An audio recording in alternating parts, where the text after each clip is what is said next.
What's happening, y'all? This is Todd Wilson with another episode of Elevate Your Game. Today, we have husband, father, head coach of the Flight Club sponsor, Crossroads High School varsity basketball team and program.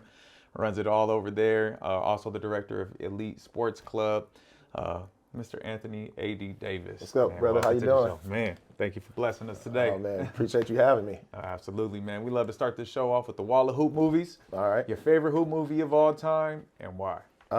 Man, I'm torn, but my favorite hoop movie of all time has to be Above the Rim. Yeah. Has to be Above the Rim. I'm a big Tupac guy. Tupac was, my favorite rapper growing up. Just listen to him, growing up before the games and everything. So if I would have to say any one of these, it'd probably have to be Above the Rim. With Blue Chips number 2. Yeah. My man Penny and Shaq.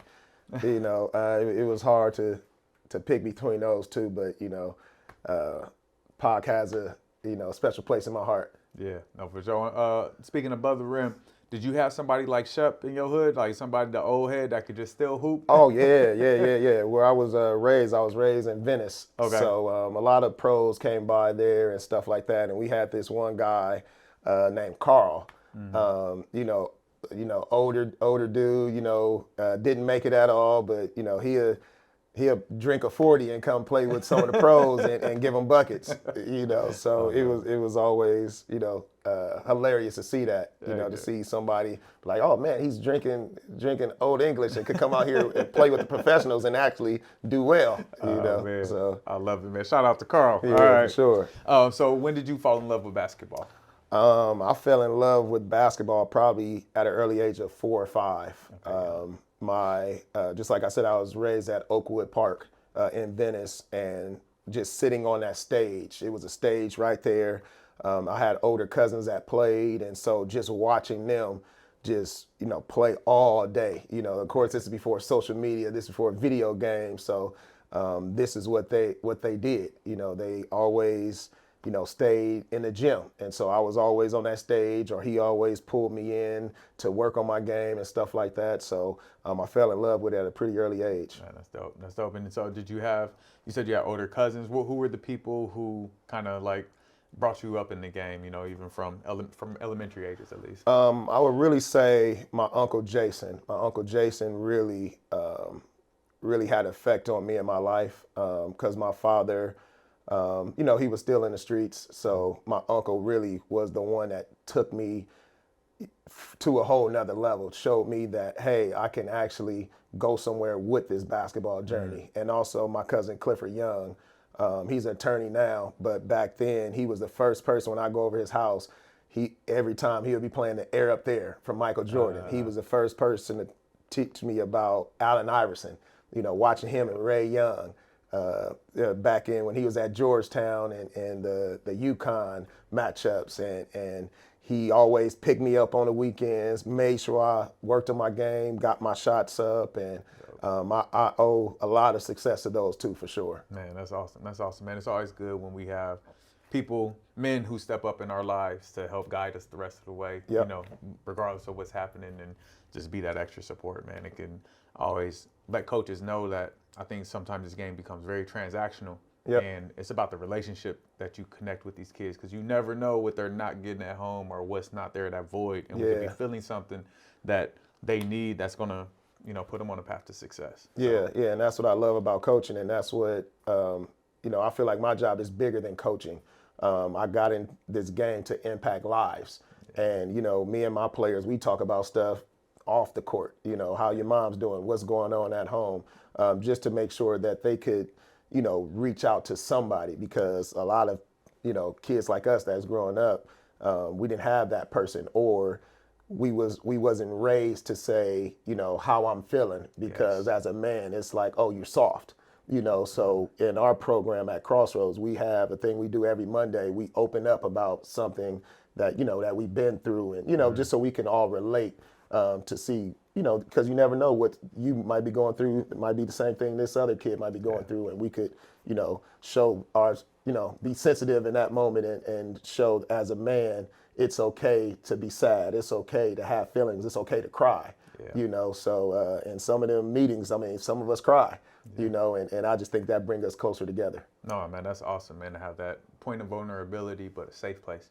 Yes. Also to share those things, and I'm sure that brings your team together to Yep. let them know, because especially at just in LA in general, I think at any school you have different demographics and different people, diversity, you know, different backgrounds, where it feels like, hey, this person grows up in a, you know, more affluent area, and Yep. I grew up in some, you know, not so affluent, but we could be going through some of the same issues, and Yep. that's where we connect at, not Yeah. about how they live their life or what they're wearing, but you know what they're going through. So man, Yeah. that's dope, man. Keep doing that, Yeah. man. Y'all heard that? Hey, pick that up, coaches. There you go. So dope. So when did you get into a structured playing environment growing up? Oh man, I probably didn't get into a structured until around high school. Okay. I've always been just parks. Yeah. You know, always grew up at Oakwood Park. My uncle Jason that I talked about earlier, he was from Compton, so he took me to Looters Park, Okay. which was traumatizing for a kid, but that really helped me. But I didn't get into like a AAU or travel ball until high school, when I played this kid and, you know, destroyed him. And his dad came up to my dad and was like, hey, what's ranking yours is your son? And my dad is like, ranking? Like, what do you mean?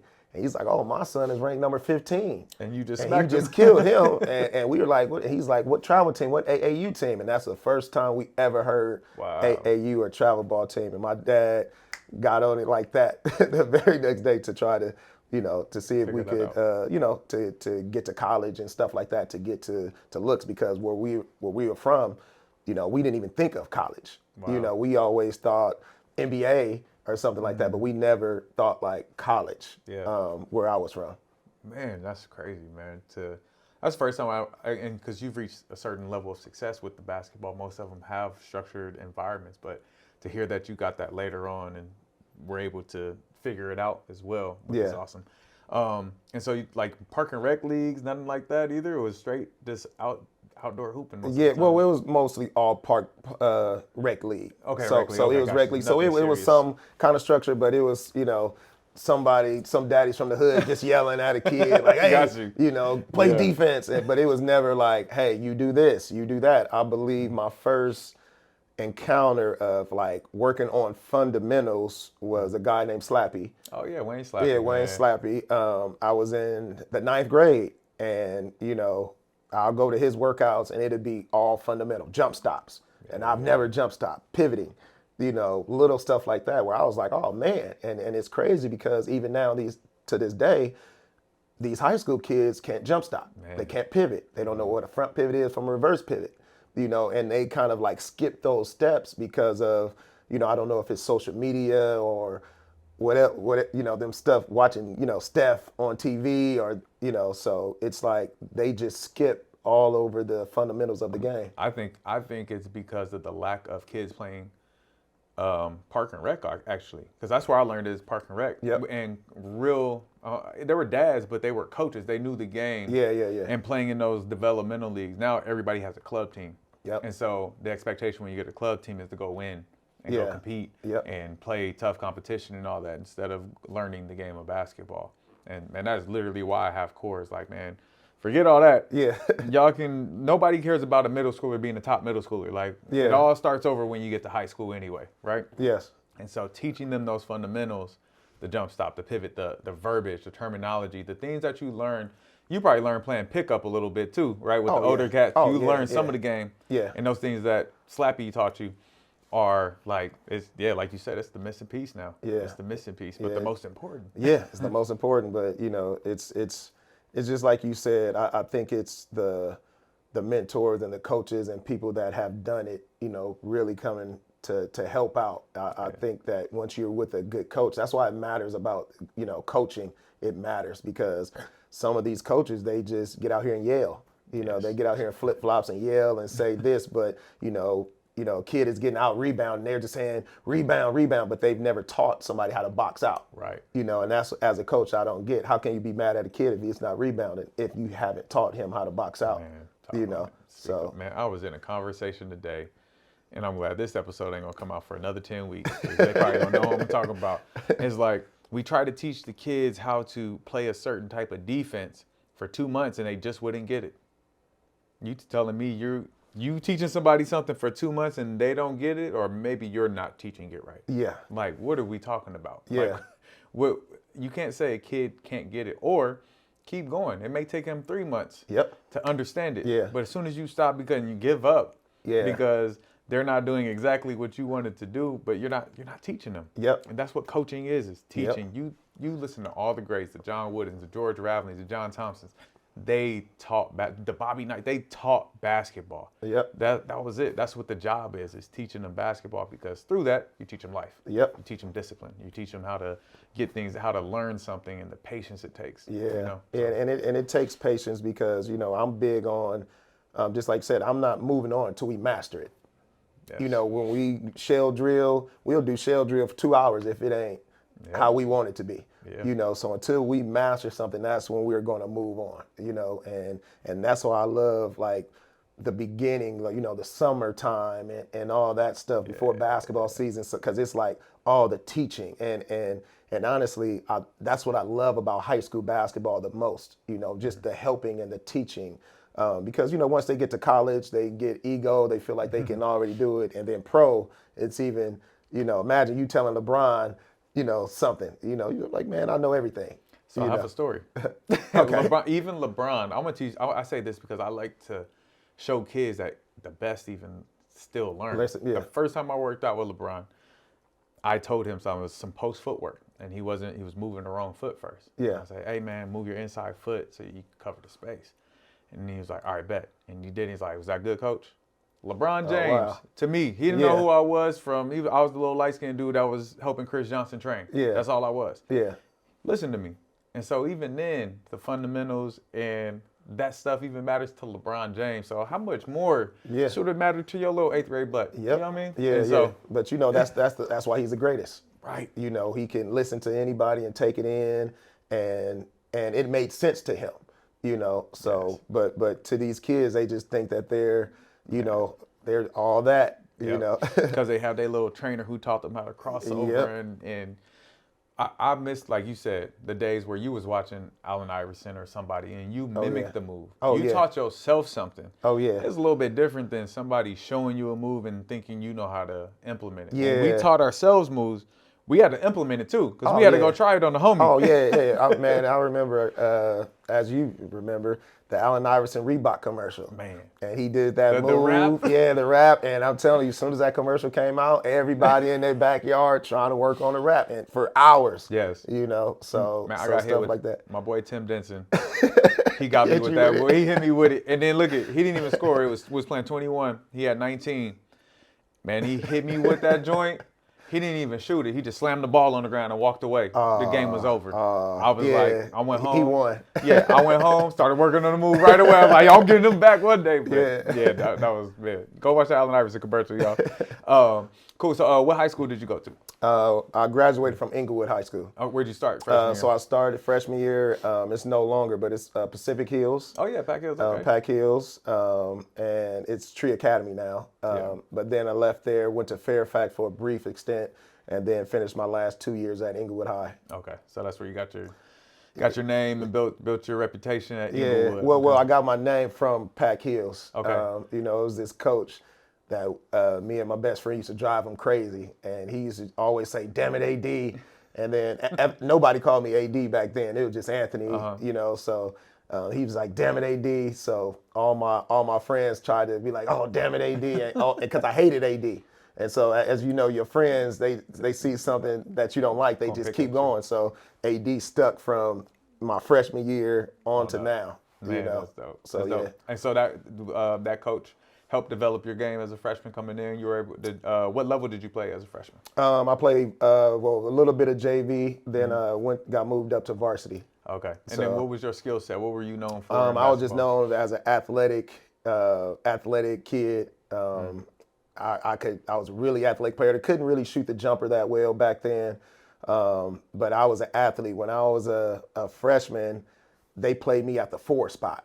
Okay. That's how athletic I was. And me, I didn't complain because it's like, hey, if you got time for me at the 4 spot, I'll play the 4. Talk about You it. know, on the Yes. varsity level. You know, now these kids, they'll be like, oh, well, I'm a guard. I have to be on the wing. 6'9" with no feet. Talk Yeah, about my guard. Yeah. You know, so I'm like, you know, wherever I could play more minutes, put me there, coach. Right. You know, I just want to get out here on the floor. I don't care if you say play the 5. Right. I'm gonna get out here and play because I don't want to sit on that bench.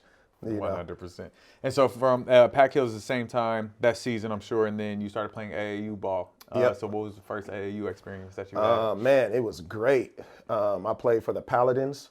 Okay. So I had a D'Angelo Collins, a kid that was went to try to go to the NBA at our high school. Doug Thomas, Jason McKinney, Ray Reed. We had Andre Patterson. Oh man. My man Terrell Stovall. We had a crew. But Darrell Wright. Darrell Wright was younger than us. He played on the younger team. Okay. So watching Darrell Wright from when he was young all the way to the NBA and winning winning the NBA finals, right. Like it was, you know, it's been surreal for me. Man, that's crazy. And so y'all were all on the same freshman team. Well, we were so I'm sorry, I didn't get to AAU, so that was the summer going into my junior year. I didn't play AAU until summer going into my junior year. Man, yeah, I love it, man. Yeah. I love it. I love that because they think AAU is everything. Oh now, yeah, no. And for the rest of your story to unfold as we discuss it, like to see what you can do with basketball. Yep. If you just work. Yep. You know what I'm saying? Yeah. And, so what was your commitment to work? What did your daily schedule look like your sophomore year? Oh man, it was getting up 5 in the morning, working on my ball handling. And the reason why I did that was because my mom, she worked 2 jobs, so I wanted to make sure when she came home, like I was up and ready. But just making sure, even though we didn't stay in a good neighborhood, so just making sure that she was coming in and was okay. So I made sure before she got in, I was down in the garage, you know, working on my ball handling and waiting for her. She'd, you know, take me to school, but then we had 6 o'clock in the morning practice. So worked out there, went to school. After school, we had practice, and then after practice, we always went back to the gym. Went back to the gym. So it was a lot. I probably spent 8 hours at least in the gym every day, probably, maybe except for Sunday. Yeah. You know, because we always went to church. Right. You know, right. So my grandma used to say, it's like, you know, even God rested. Right. You know, so I kind of use that. But man, it was, but I loved it. You know, it was therapy for me, just to work on my ball handling out there by myself, getting those shots, you know, by myself, just spinning the ball and catching it and pivoting and doing all that stuff.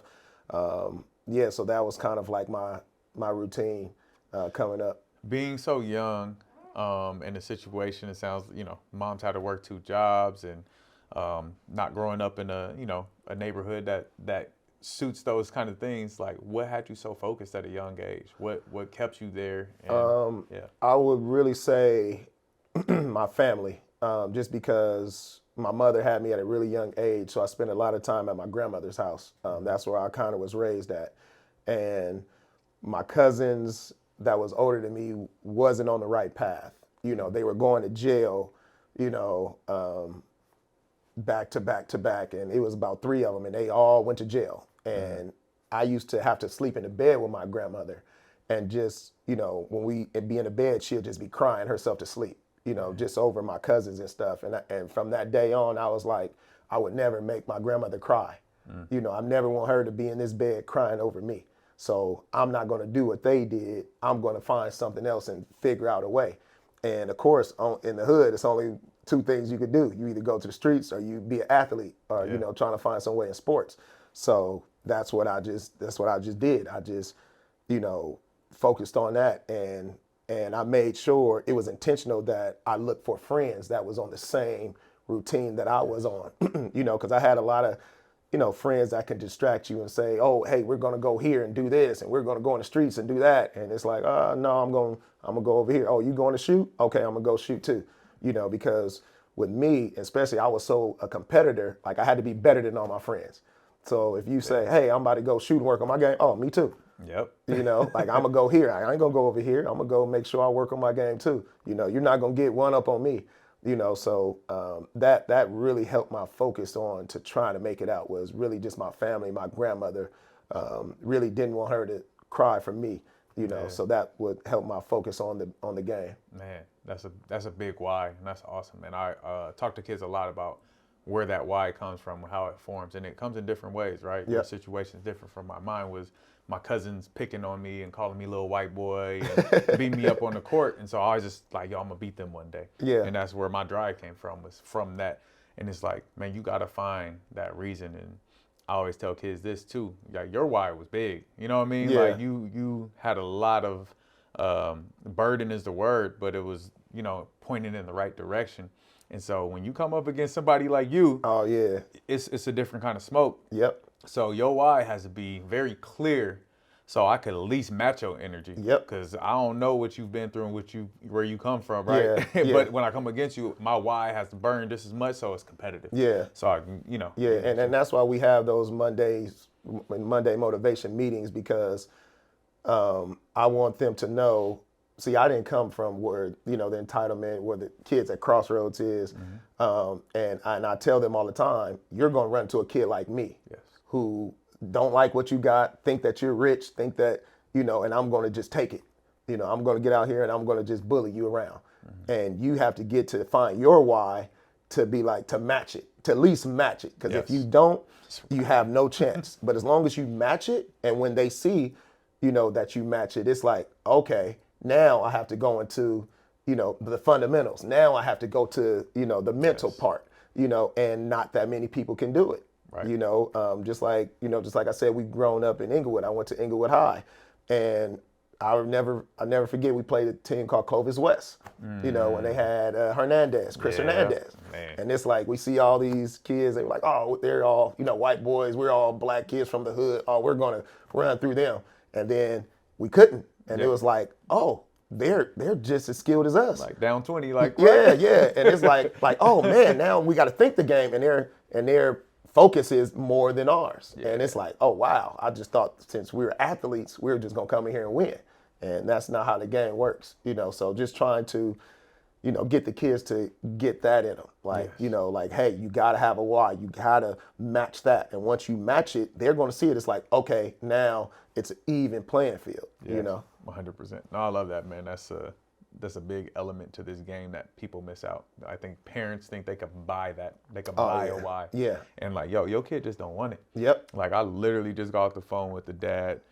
It was probably a week ago. And then, you know, I love the vision he has for his son. But I'm like, hey, man, the kid don't even want to wake up at 6 a.m. to get the work in. Yep. Like, you told me it's hard for him to wake up. Don't talk to me that he need more playing time or he deserves this because the coach is putting him in the post, and the dude don't even want to wake up at 6 a.m. Yeah. So holler at me when he's ready to work, and let's get him to where he's supposed to be. Yeah, like, but as you know, that's the problem now these days, that, you know, the parents want it more than the kids. They're living it through the kids. And, you know, at high school coach, I deal with, you know, like parent meetings, you know, and before you know, the parent want to meet with me, I'll say, okay, have the player reached out to me and want to meet, you know, like have the player come to me if he has a concern.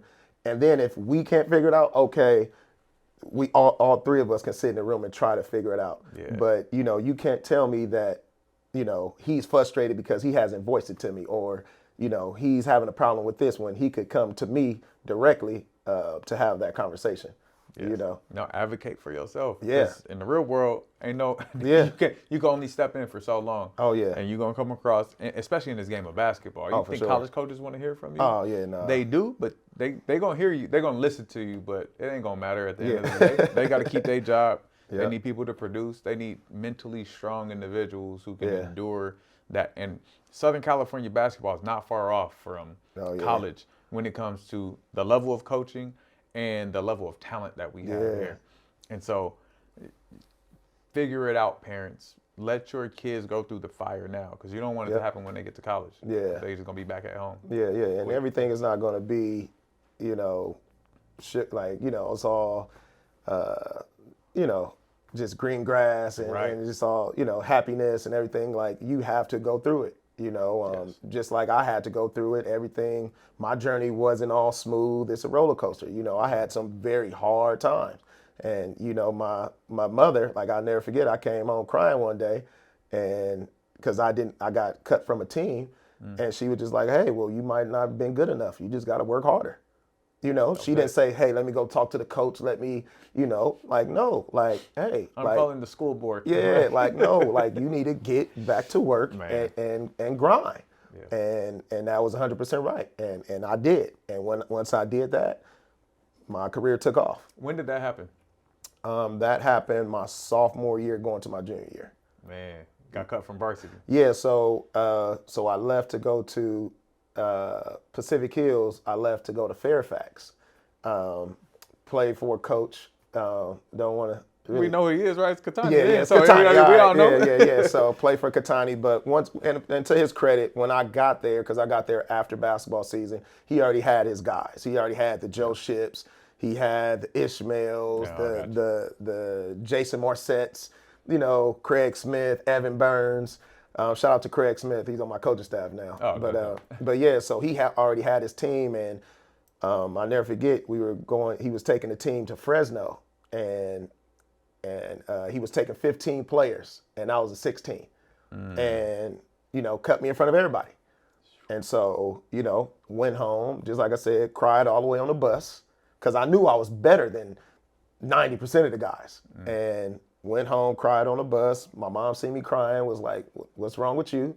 And I told her, like, "Man, I'm one of the best. He didn't invite me. He this, he that," and she was just like, well, in his eyes, you must not be good enough, and you got to get to work. You got to make it so where he can't deny you, and that stuck with me. It was like, all right, got my basketball, went right back down to the garage, worked on my handles, worked on my jumping stuff, my jump higher. You must have had crazy bounce. Oh, I had crazy bounce. Yeah, okay. Yeah, I had crazy bounce. Yeah. So yeah, and then a few weeks later, all those guys was playing AAU, and we were playing like the spring league, and we were playing against Westchester, and we only had 6 players, and then I ended up scoring 39 points. And right after that, Katani came to me, oh, here goes some shoes, here goes this, hey, can you go with me to Fresno tomorrow?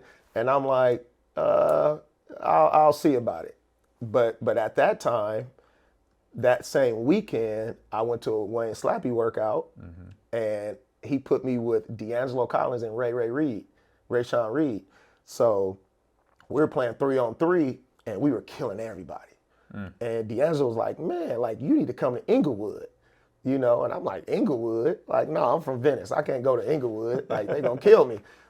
So he's like, no. Then I met the coach, Pat Roy, and he's just like, and he showed me, he's like, hey, I want you. Like, what is it gonna take? And that, for me, as a kid, was everything because, I've never had a coach that said, hey, I want you. Like, you're good. Katani always overlooked me, So once he said that, it just made me feel like, you know what? I'm gonna take my chance with this guy. And that's when I was like, you know what, I'm not going with you to Fresno. I'm transferring to Inglewood. Man, that's so important. And had a great career. That's so important from a coaching, well, I'm going to talk about the coaching perspective and the student-athlete perspective. The coaching perspective is like, we know you have your dues, but you never know who God is sending to your doorstep. Yep. And once again, it's bigger than basketball. It's way like, bigger. how are you supposed to nurture this person and take care of them and mature them? And so always give people an opportunity. That's one thing, and I'm sure, Katani's been coaching for 40 years now. I'm sure it's happened multiple times, because we all make mistakes as coaches, so it's not a knock on him specifically. It's just coaches in general that we're talking to is that, man, look what could have been, right? And then also the coach who said, hey, I want to show that interest. Don't be too prideful to be like, oh, yeah, if you want to come here, then come here. Yeah. And like, nah, man, show interest, especially in this high school game now. Because these kids you're getting recruited. We want to call it whatever you want to. High schoolers get recruited now. Let them know that I want to invest into you. I believe in your skill set. I believe in your talent. And then actually do that, though. Don't just talk the mess. Actually invest into them. Actually show them that you're trying to get them better. Even if they're not good enough to, at that moment, like, put the work in with them. Yeah. And so is Yeah. that what happened when you went to Inglewood? Oh yeah, that yeah, exactly? yeah. I mean, it was a weight lifted off me because I just knew I had somebody that believed in me. Yeah. And as a player, as you know, once you have a coach that actually believes in you and pushing you and gets you, you know, it's night and day. Yeah. Removes the lid from your potential. You can Yep. you can really get good. Yep, for sure. Awesome. So that summer, that's when you started playing AAU? That's when I started playing AAU. Okay, so what was your experience like at AAU? Were you guys national, local? We were kind of local. We wasn't really national. Furthest we went was Vegas, Okay. the EBO out in Fresno, stuff like that. But we did have some national ranked players like D'Angelo Collins. Right. He was, he tried to go to NBA out of high school. He was top 2 or 3 in the country. He was a McDonald's All-American. Yeah. Same thing with Rayshawn Reed, Jason McKinney. They were all nationally ranked. Doug Thomas was nationally ranked. I think what hurt me too was it was another Anthony Davis in the city that we both played on the same team actually. So it was funny, like he used to get letters and talk to coaches and be like, oh, they thought I was you. And then I used to do the same thing and be like, oh man, they were talking about somebody else, because he was like 6'6". Oh, that's a different. Yeah, exactly. So, I'll talk to a coach. He's like, yeah, man, you're just so tall. And I'm like, tall? Like, man, I'm 6'2". Like, I'm like, oh, this is for my man Duck. That's what we call him. Yeah, so y'all had to start putting y'all Yeah. nicknames on stuff like, Yeah, I'm yeah. AD, Duck. Yeah. Like, no, that's funny. Yeah. All right, so moving into Inglewood, your junior year, did you have to sit out? What was that like? No. Didn't have to sit out, play right away. My junior year, we ended up winning the league with against like Redondo Union, Mary Costa, Santa Monica. It was a pretty good league. So we won the league that year. Actually, we won the league both years. Nice. Actually. Okay. Yeah. And then just as your talent in your game started to get better, so were you still playing the 4? Oh no. Yeah. So how'd that transition happen? So about that story, I was at Pack Hills. We just finished our season, and of course I was an athlete and I played the 4 because I wanted to get on the court. And I remember I was in practice and I shot a 3, and the coach was like, "I don't want you shooting outside of 15 feet." And I'm like, "Whoa, like, okay, this is not the place for me." That's when I knew I'm like, okay, I'm gonna go to Fairfax. So that's what made me kind of transfer to Fairfax. But from that day when he told me that, it was just like, you know what? I'm working on my jumper. I'm gonna keep working on my game. So of course, I kind of like built up my jumper to be more of an all-around player. So then I was playing the 3 because I can jump so high, and we also had 2 good point guards, which in Jason McKinney and Ray Ray. Mm-hmm. So they played the 1 and 2. So I end up playing the 3. Right. So you're on the perimeter now. Yeah, so, on the perimeter. Yep. You developed that game, like you said. You went to the garage and worked on your handles. Yep. I can't tell you how many kids I tell this to. It's like, man, your handles are your responsibility. Yep. I can show you any drill in the world.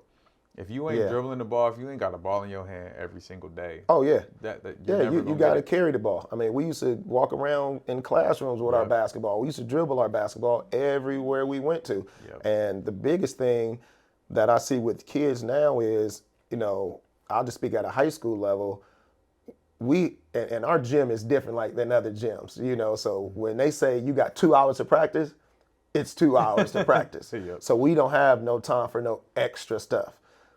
If you serious about your game, you got to put in the work on your own. Yeah. You got to make that time on your own. I'm gonna go to practice for 2 hours, but then guess what? After practice, I'm doing something else to expand my game. Right. Or before practice, I'm doing something to expand my game. I'm not just doing the bare minimum because everybody's doing that. Right. I'm not an average guy. So I'm not gonna carry my life average. I'm not gonna work on my game average. I'm gonna go above and beyond because I want to be the best.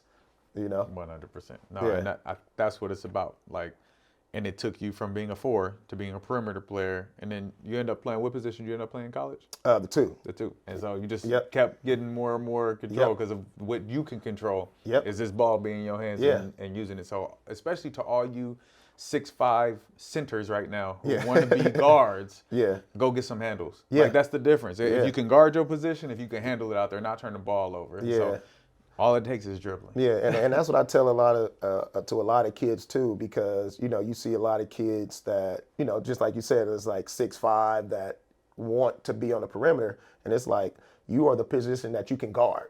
Yep. So can you guard the perimeter? Can you guard this two, handling the ball and coming at you? If you can't play the two. You know who we talk about in California? Exactly. You guarding Brandon McCoy, Oh, Hersey Miller, you guarding these dudes? Yeah, if you can't guard him, I mean, if you can guard a big, you're big. That's just what it is. But they don't like to hear it. Yeah. And you're the bad guy. And it's like, hey, I'm just giving you, reality. No, because it's almost like, so how do you manage that, right? So you had a coach who told you he didn't want you shooting outside of 15 feet, right? And you knew that you were more than that. But now telling a player like, hey, you're not a perimeter player, is that, how do you separate the two? How does the kid decide if a coach is putting them in the box versus challenging them and telling them they have to improve on something to be something? So great question. So what we do is we'll put you through a drill. So we'll put you through a drill like, okay, with these threes. So say you're a perimeter player, you can shoot the ball. Okay, you have to make 20 threes in 2 minutes of this drill that we do. And we have a drill called, red light, yellow light, green light. Because if you're a green light shooter, you can shoot any shot and I won't say anything. Yep. Yellow light means, shooting when you're open. Mm-hmm. Red light means no. Right. Like don't shoot that. Drive it. So putting them through drills like that where it's like, okay, show it to me. Yes. And show it to me. We can do this drill once a week. As long as I see you getting better or you getting better, okay, we could talk about the perimeter stuff, but that's how I'm not put you in a box. Like, okay, show me. Like, okay, here goes a drill, because this is what the guards do. Do this. Do it like them. And if you can't, I mean, numbers don't lie. Yeah. I mean, it don't lie. I'm not being mean. It's just what it is. So that's kind of like the difference.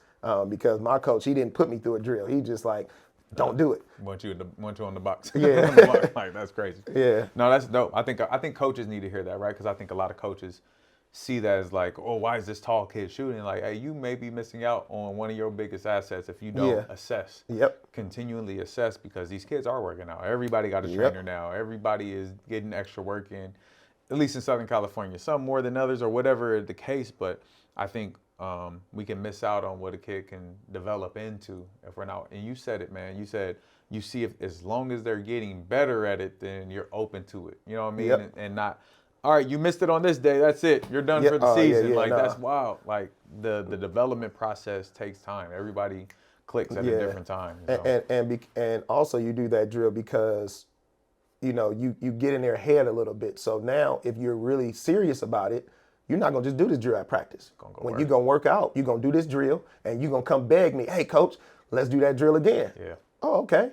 And then now you can see them getting better, and then they fail at it. Then they'll come to you, hey, coach, let's do red light again. Like, all right, we can do it again. And now you can see like, okay, this kid is serious. This kid is really working on his game, and you can see improvement. Yeah. So say if he started out at 8 to make it to 12, as a coach, even though he's not there yet, you can just see it. Okay, you see him putting in that extra work. Next week, he's at 14. Okay, he's putting in that work. Even though he might not make it all the way there, you get to see that he's actually taking that time to put it in. Yeah. Yeah, absolutely. Man, okay, so Inglewood, how'd you guys do playoffs? How'd those seasons end up for you? Man. Tell me the stories. We always got right there to the championship. Okay. And this one guy, he still haunts me to this day. Every time I wake up in a cold sweat while I don't have 2 rings, is Tyson Chandler and the Dominguez Dons. Man.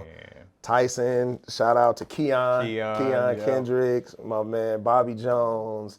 Man, they just had a hell of a squad, man. Yeah. And when I mean no layups, I mean no layups. He was a beast, man. Yeah, man. He blocked everything. Just like I said, I spoke about D'Angelo Collins and Doug Thomas in the championship game. He held them to 3 points combined. Whoa. Yeah, that's how good Tyson Chandler was. That's how good he was. And it's like we could never get over that hump. We always got there, and that was it. Man. So. That's tough because we were just talking about like Mahomes, right? At Super Bowl, it's like it don't he matter kills me. who you come up against him, man. You can't bet against him. Yeah, He's going to yeah. rob a lot of people of Super Bowls in the Yeah, next yeah, few he robbed years. me of this one too. Yeah, he robbed me. You a Niners Oh, fan? big Niner Oh, fan. okay, yeah, Yeah, he yeah. robbed No, me. hey, Yeah, thank my you, thank you. regards. I'm just now getting out of bed after that. You know, I was hurt. Absolutely, man. To be on the other side of that, man, it's crazy because you put a lot of work in. You put the time in. You Yeah. know you're good. And then to come up against somebody who is just dominating like that. And where do you go from there as a competitor? Like what do you do? Man, I'm gonna just be real. I couldn't do nothing with Tyson. I mean, I remember the day before games, like me and the guards, we like, no, we're gonna stay after practice, work on our floaters, work on getting them high. Man, we stayed in there after practice an extra hour and a half, just floaters and mid-range shots that, you know, drive and just pull up, and it didn't matter. Like there's some things you just can't, you know, Yeah. you just can't compete with. And that just one is like, I mean, he's an NBA player in high school. Right. You know, so it's like, you know what? I'm gonna just have to forget about him, keep grinding, and it won't be a Tyson Chandler in college. Right. Like They all in the league. Yeah, they're all in the league. No, for sure. And so, how did your recruitment go? So, doing a good job in high school. You got on a great AAU team. I'm sure you, like you said, got coaches sending you letters that are not yours, that are yours. Yeah. So, who were the top schools recruiting you coming out of high school? The top schools was Boise State, Arizona State, Austin Peay is where I went. And I would say Wyoming, Georgia with Jim Herrick. Oh yeah. And those were like the most, well, Fullerton, Long Beach State, of course those, but I would say those are the ones that really kept in contact, you know, really the most. Okay, and so what made you choose Austin Peay? What made me choose Austin Peay was because they said I could play right away. They said you can play as a freshman. You can, you know, this is when I knew coaches, they'd just tell you anything. They were like, hey, you could come in and start, you know, as a freshman. And, you know, at the time they had this guy named Nick Stapleton at the point guard, who was an NBA, you know, he didn't make it to the NBA, but he was on the radar. And they had at the 3, Trenton Hassel. Oh, yeah. You know, so I was like, man, I can come in there at the 2, and I can come in there and with these guys, like, you know, and then at the time, I just needed to get out of LA, you know, with all the street stuff going on and just what my family was going through. I was like, you know what, I need to go somewhere else. And I think that was kind of like the best fit for me at the time. So I just went out on a limb and chose that school. Awesome. Okay, and then what was that experience like being in Tennessee, right? Tennessee. Is it Nashville or is it? Well, it's Clarksville, but it's 30 minutes from Nashville. Okay, so in that general area. So Yep. yeah, what a change. Oh, it was a culture shock, man. I was depressed for the first at least 2 to 3 months because everything is slow.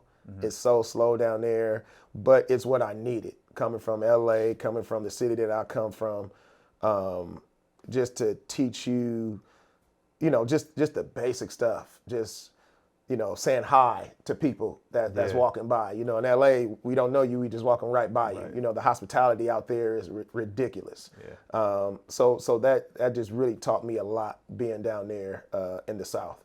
Yeah, and so in basketball-wise, so did you get to start right away and play? Yeah, so yeah, when experience? I got there, I remember, I'll never forget, we get to like one of the first practices and coach is like, okay, starters come out and call the starters. And I'm like, he didn't call my name. He told me in a recruiting visit I was gonna start. So I remember going to coach in his office like, yo, coach, like you said I was gonna be a starter. He was like, oh no, you mine now.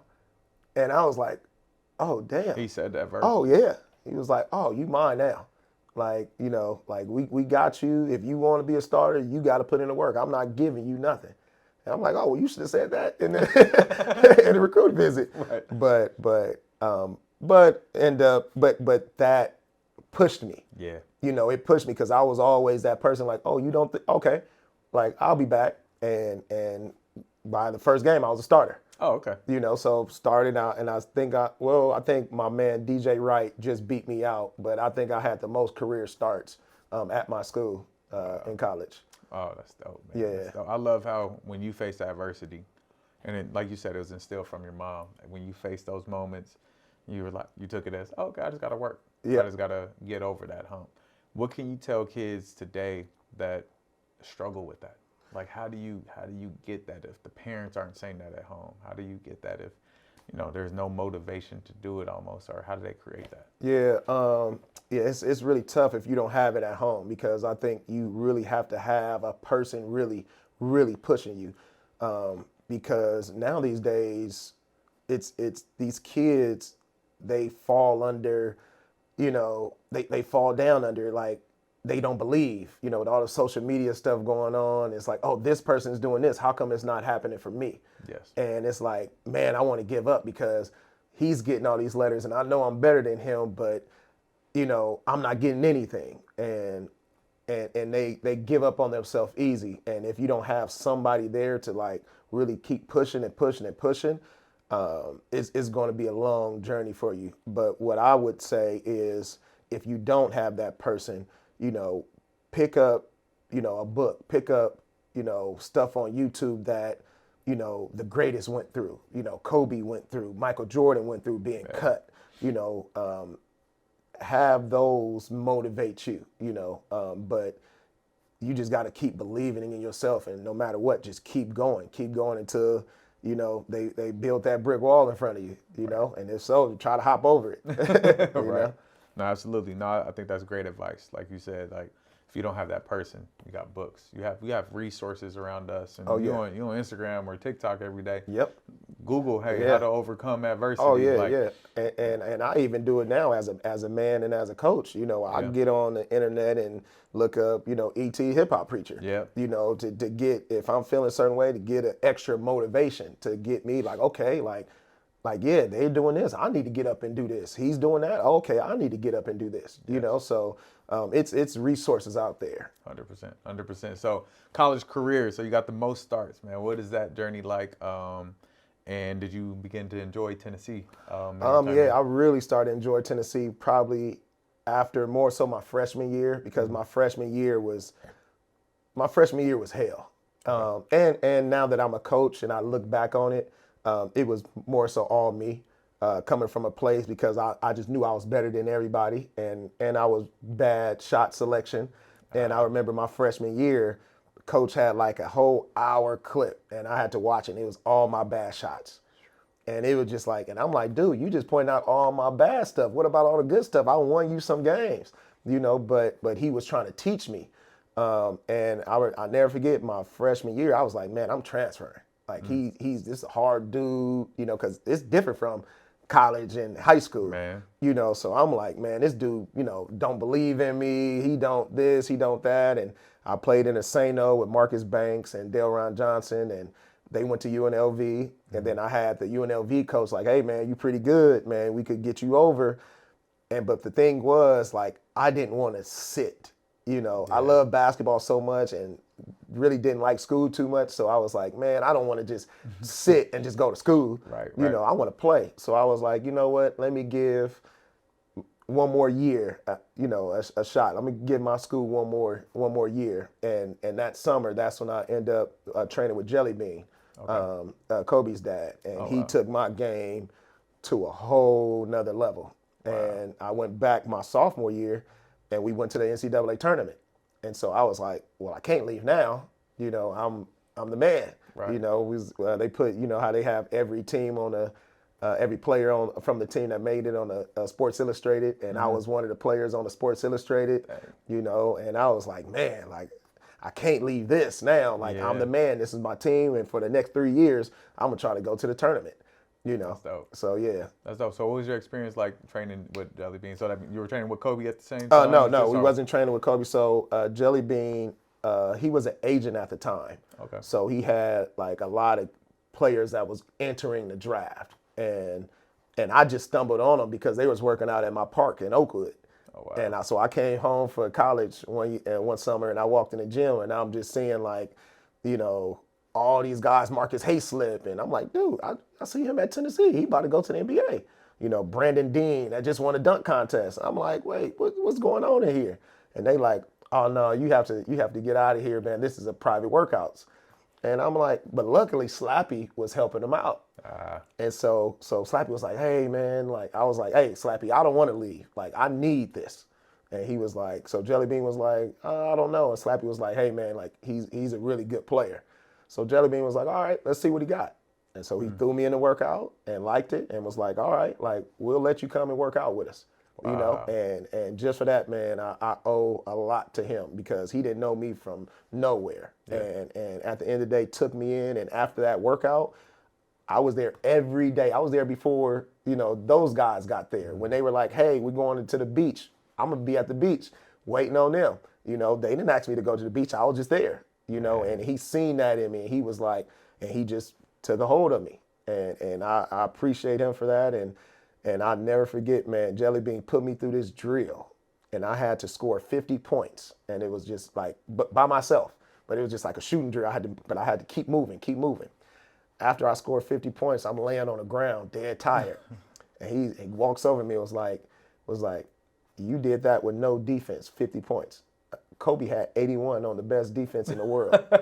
And I was like, oh my God, that's why he's the greatest. Right. You know, because of you. Like, that's crazy. You know. Man, that's dope. And what was it the intensity of the workouts or the information given that made you such a better player? It was both. But most importantly, it was the information. Because he would get out there and play with us and he will pick us apart. And he couldn't move. You know, but he was, you know, up here, he could think about what you're gonna do before you even do it, you know, and just watching that. And I was like, man, the game is a lot more mental at this level. Yeah. And I mean, I'm pretty sure you do it just like I do. When I get out with my high school team, I still beat them. Right, easy. Because it's like, I know more than you guys know. Right. You guys are faster and that, but you can't beat me no matter what you do because I got it up here. Yeah. You know? But just the information that he was giving to all of us there, and just the athletes that was in the room, you know, the players that was in that gym, you know, they took it serious too. So it was like it even raised the bar where it's like, man, like I got to think about all this, and the best players in the country is coming at me with the same information, you know. So what that did for me was when I got back to college, I was already. None of y'all can beat me. None of y'all. I know way more than any of you guys. And it helped me because we went to the tournament, you know, and then that's what I started to give my players and my teammates, you know, started giving him this game. And no, you're not going to go to this party. We're going to go, you know, shoot. We're going to work on this play because we got to master this because I'm trying to go to the tournament again, you know, and the teammates actually buying in, you know, putting in that time. And, you know, and that's what I think, you know, I kind of got from Jelly Bean. Man, that's so dope. That's so dope. Yeah. And so sophomore year tournament, how'd you guys do in the tournament? We lost. We lost first round to Louisville. Reese Gaines, Francisco Garcia, Luke Whitehead, you know, squad. Dean. Oh, yeah, they had a squad. Yeah, they made it to Sweet 16 that year. Yeah, they did. Yep. And then, so coming back junior, so were you able to work with Jelly Bean every offseason after that? Yeah, well, just two. So just those 2 years, but because then he left to go to Japan to be a coach or something like that. So just those 2 years.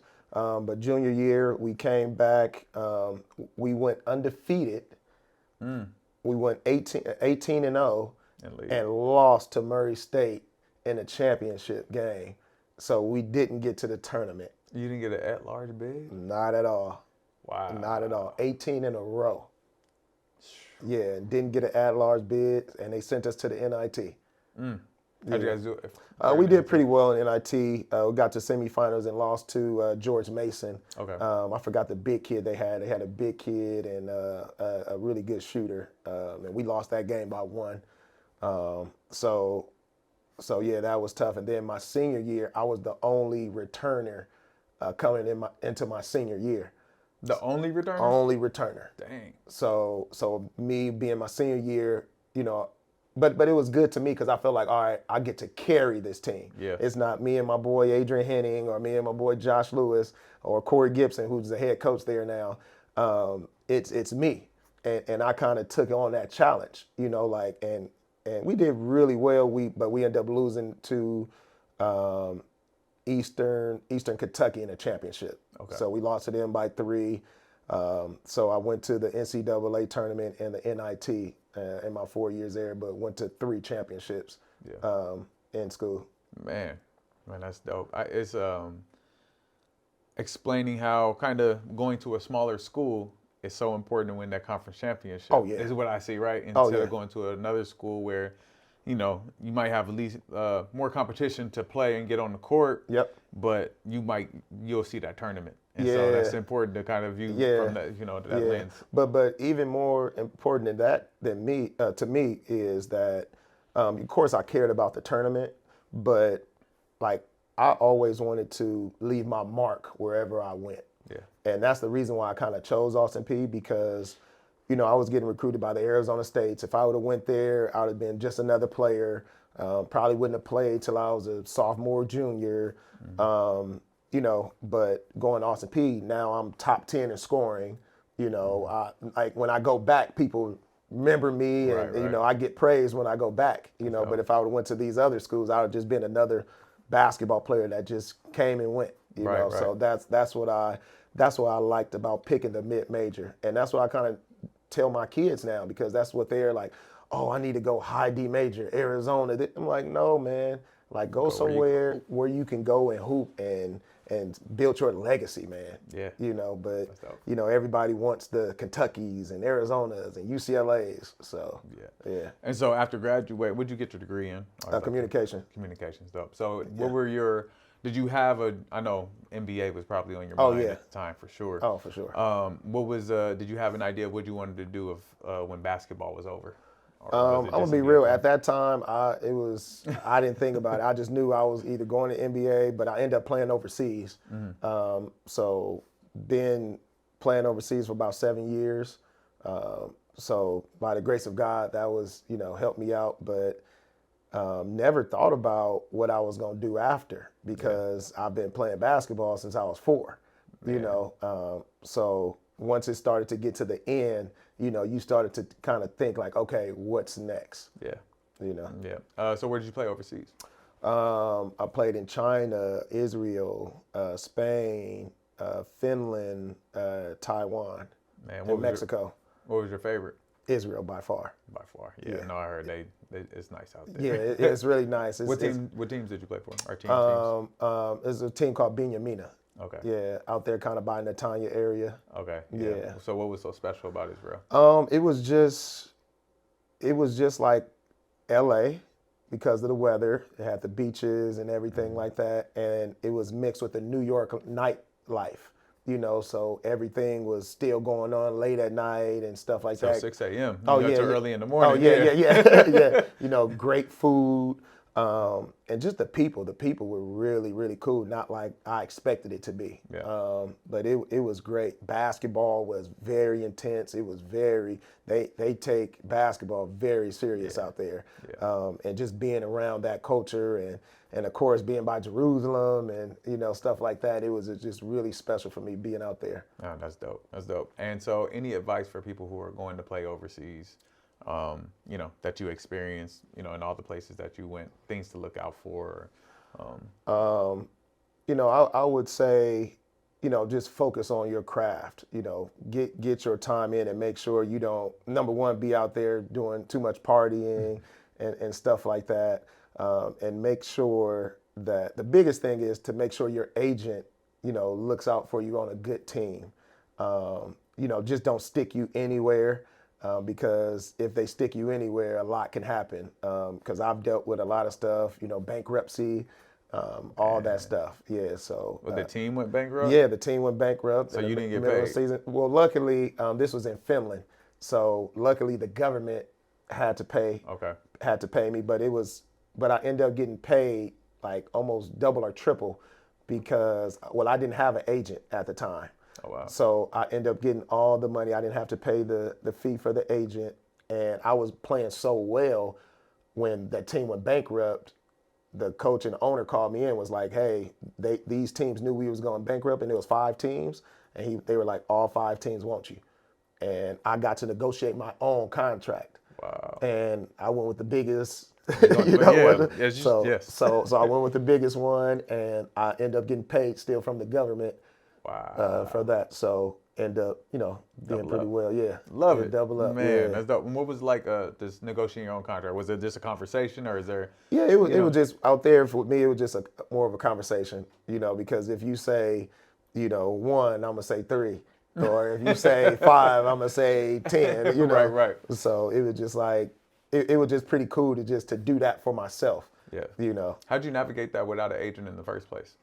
So what happened was I was in Israel, and I broke my hand. And so I came back and I was trying to get back on a gig, and it just wasn't, I just wasn't landing anywhere. So my brother passed away, and he kind of left me some money. It was my younger brother. He was in the Navy, and left me some money. And I had a good friend named Dwayne Richardson that was playing in Finland. So he was like, look, dude, like, you're going to have to bet on yourself.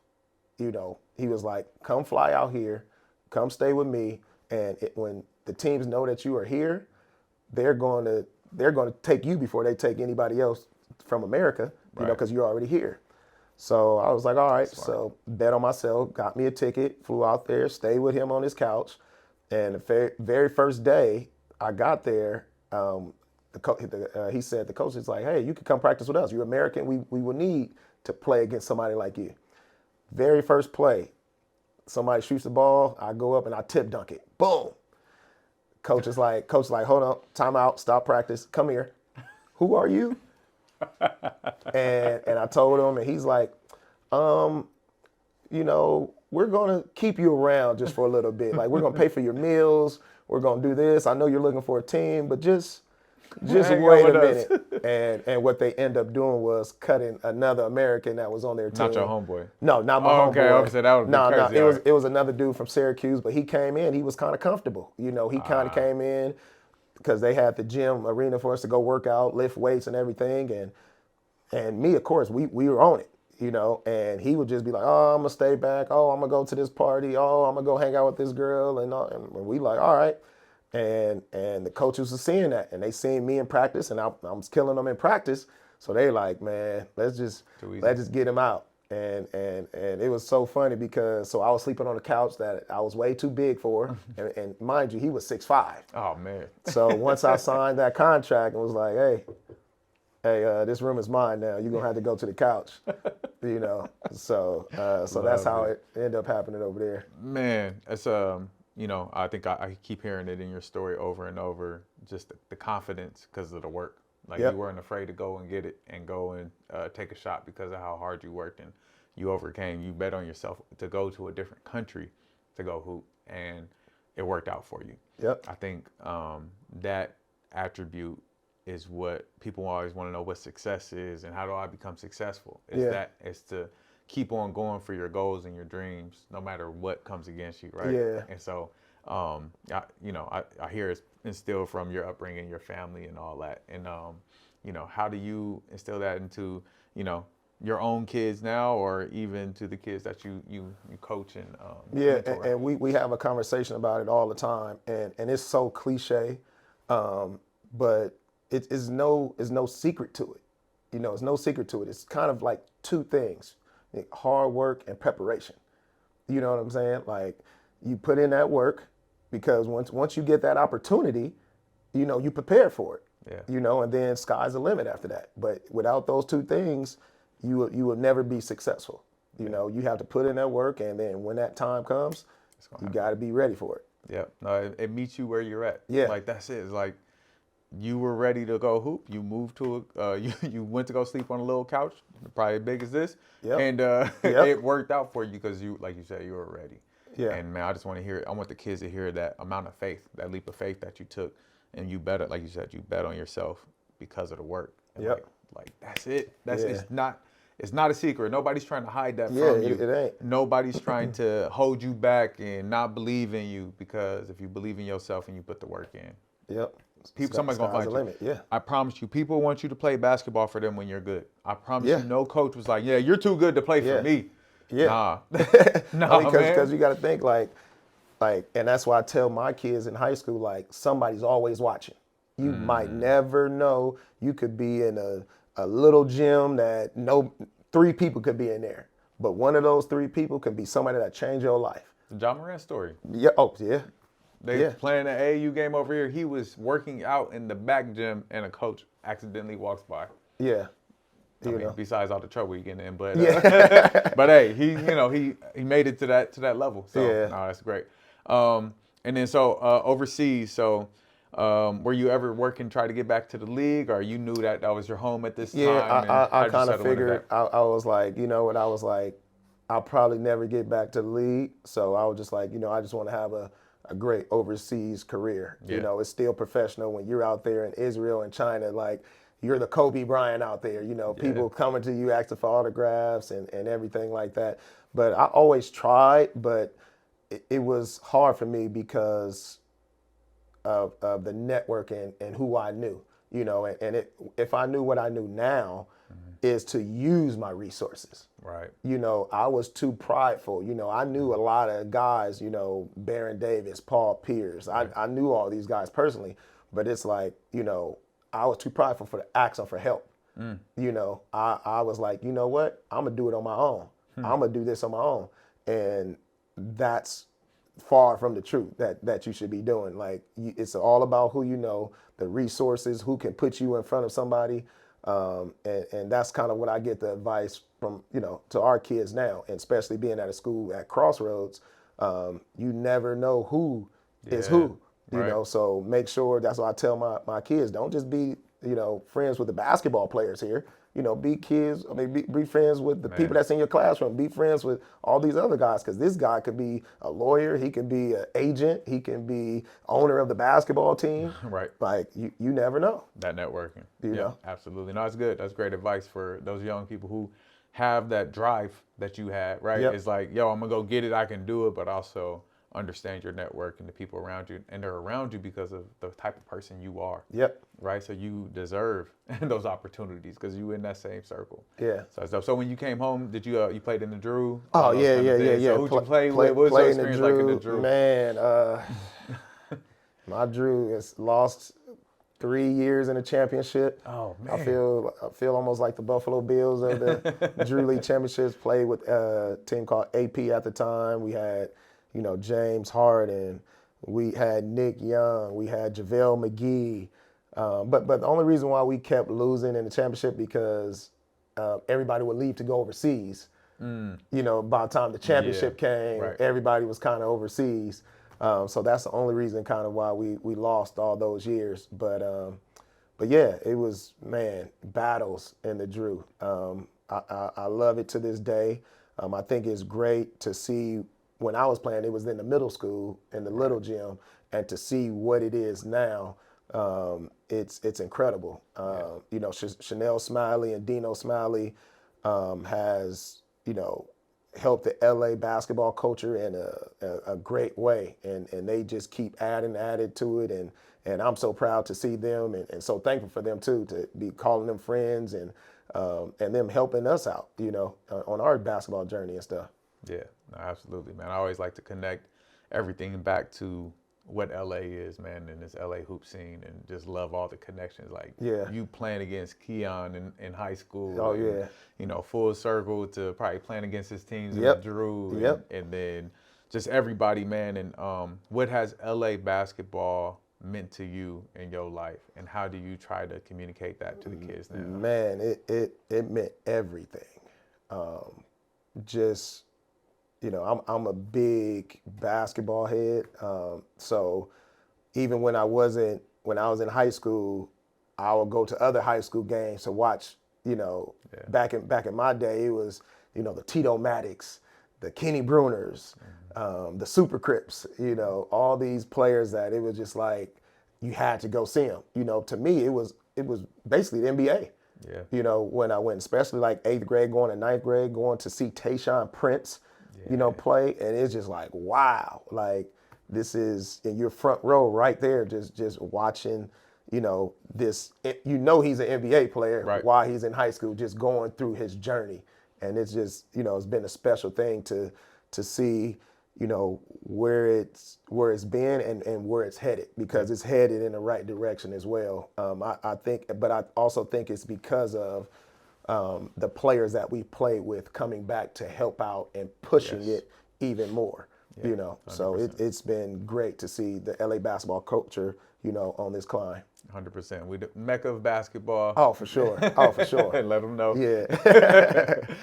So making that transition from playing pro to coaching, was that an immediate thing once you stopped playing? Man, it was. Yeah. So how I got into coaching, because I've never seen myself as a coach. Never thought about it at all. Not one second. And when I came back home for the summer, my dad's best friend was the head coach at Crossroads.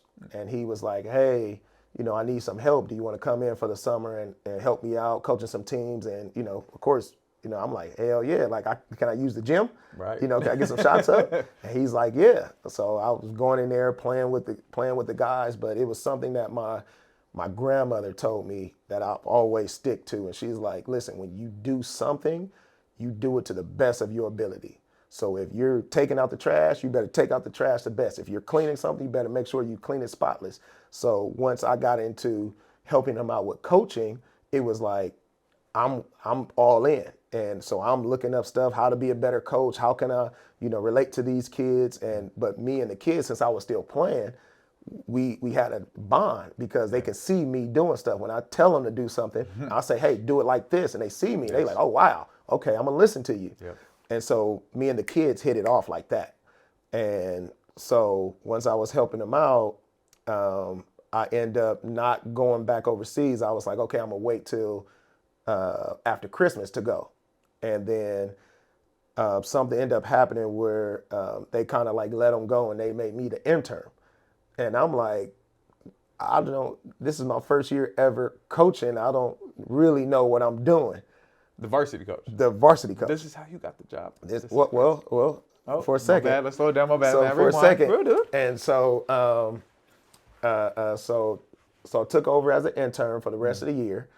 What year is this? This had to be, man, this was 13 years ago. Yeah, because this is going to be my 13th year at Crossroads. 2011, 12. Yep, 2011. Okay. Yeah,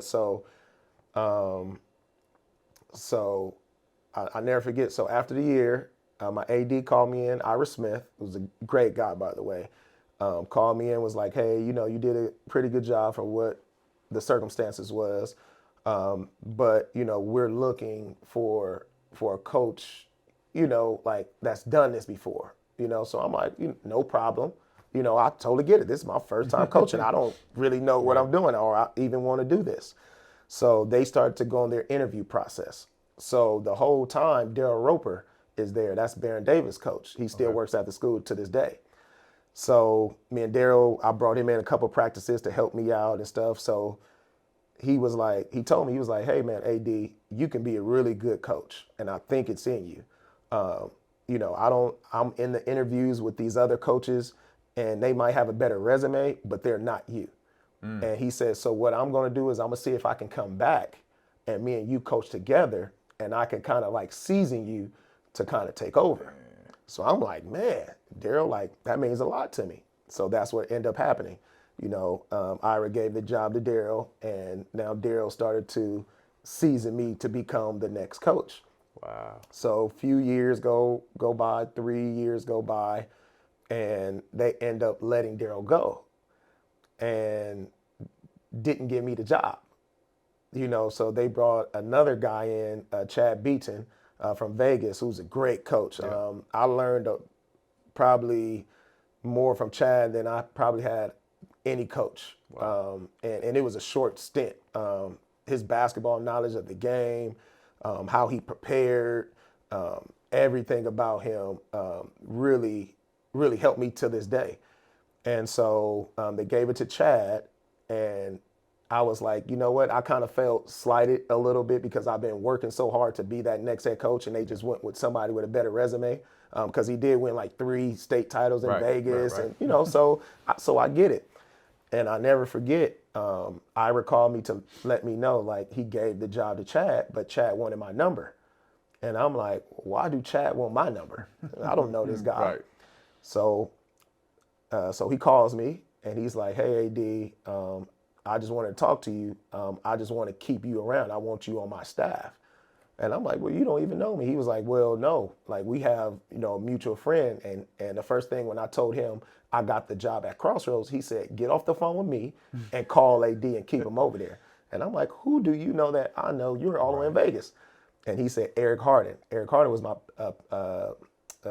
travel team coach for the Palisades, from the Paladins. And so I'm like, oh, wow. So Eric, that's my guy. So I get off the phone with him. I call Eric. And Eric is like, look, I know how you might feel right now. But if you want to be take the coaching to the next level, you should stick with him and stay under him and learn from him. Like, he's a great coach. I know his dad. His dad was a great coach. So if you really want to do this, stick with him. And I'm like, okay, well, I don't know. And then, of course, you hear all the outside noise, too, from everybody around the basketball community. Like, oh, they just, took somebody else. They don't believe in you. They treated you wrong. And so I'm listening to all this. And, I had another few kids that was going to be seniors that next year. So I'm like, you know what, maybe I should stay just for them, and like, forget me. And when I decided to stay, everybody was like, oh, man, you're a fool to stay, man. They just disrespected you and you just stayed. And I listened to a lot of backlash, like, for real. And so I end up staying, and it was something bigger than myself. I stayed because of the kids, not because, I felt like I should have been the coach and I should have left and had animosity towards it. Nah, like, my ego's to the side. I want to do what's best for the guys that I've been with.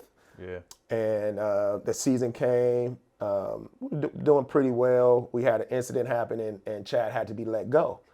So now the job opens up again. This is in a year, same year? Yeah, same year. Dang. So this is the third opportunity now. So I better get it right. Yeah. So come in there, have all these interviews, and yeah, so short story is they end up giving me the job. Ira called me in the office and was like, basically, here go the keys. You're our guy. And me and Ira sat there and cried because it was like so much that I've been through. Yeah. And I could have quit. I could have left. I could have, was like, forget these kids. I'm going to worry about me because this is how I felt. I felt slighted. And I stayed, and it paid off. And Ira walked me into the room, was like, I'm going to introduce you to the head coach. Walked me in, and all the kids jumped up and screamed and everything I've been through. The kids, because they knew me. They knew what I've been through. They seen the struggle. They seen everything. And for me to come my very first year and to have a player like Sharif O'Neal with all that pressure and come my very first year and win a state title. Yeah. So it's been a crazy journey, on this coaching journey. But you put an explanation point on it when you got the hire, right? When you waited patiently, when you went against what everyone else was saying, and stuck to your morals and values, who you been. You loyal, you committed to stuff, you put the work in. And boom, state title first year, man. Yeah, first year. So, and I'm just been trying to get back ever since. Man. I'm trying to get back to that feeling. No, absolutely. And what do you think it was that year that made a state championship team? I just think it was just the guys that's been there, because we've been through all the same stuff. We've been through, the bad games. We've been through the good games. We've been through adversity with the coaches and everything that was going on at the school. And it was like, look, like, now it's our opportunity to come together. And I think, I know that what it was. It was, them, that brotherhood, them like, hey, I'm gonna sacrifice my points, I'm gonna sacrifice these shots for the better of the team. And it was a struggle early, it was a struggle early because it's like, I'm a new coach, I'm putting in a whole new system, because the other system was kind of like a little slower. So now we're playing much faster. And we kind of struggle early because we're playing against, top teams. We got Sharif O'Neal, so we're getting to play against these top teams, and their coaches have been coaching for 15, 20 years with state titles. And me, this is my first year coaching a high school team, and so we took our bumps early, but then, once we hit our stride, man, I think we end up winning 16 out of 17 games in a row. And the only games we lost to was Sierra Canyon, of course, but that was Sierra Canyon with Marvin Bagley, Yeah. This Cody. is 17. Yeah. Yeah. 2017. Yeah.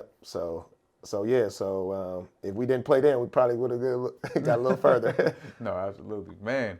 That's dope. And I wanted to speak to in that state title mode because a lot of teams are there now, right? Where if you made it to the semis, you're qualifying for a state and extend your season at least 2 more weeks. Yep.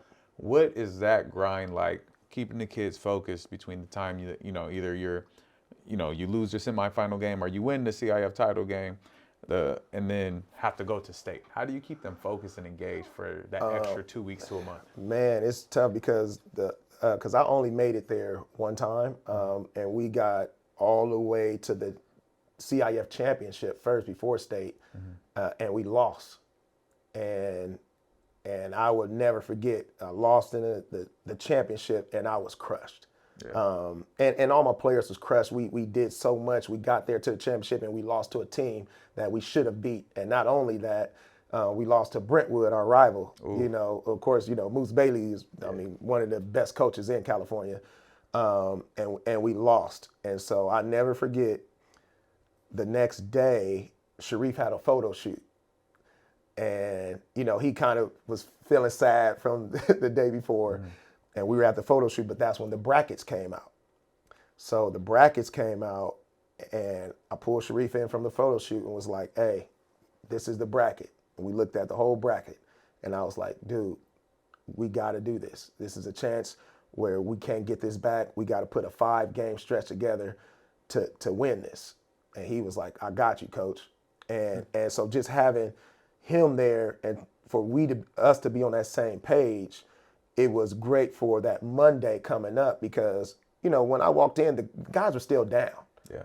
And as a coach and as a leader, I have to show them like, shit, I'm not fazed. Yeah. Like, okay, I lost. So what? Like we still got life. Yeah. And just letting them know that like it's not over.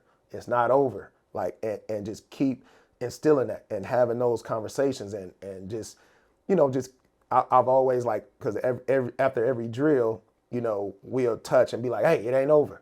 Hey, it ain't over. So they can be like, okay.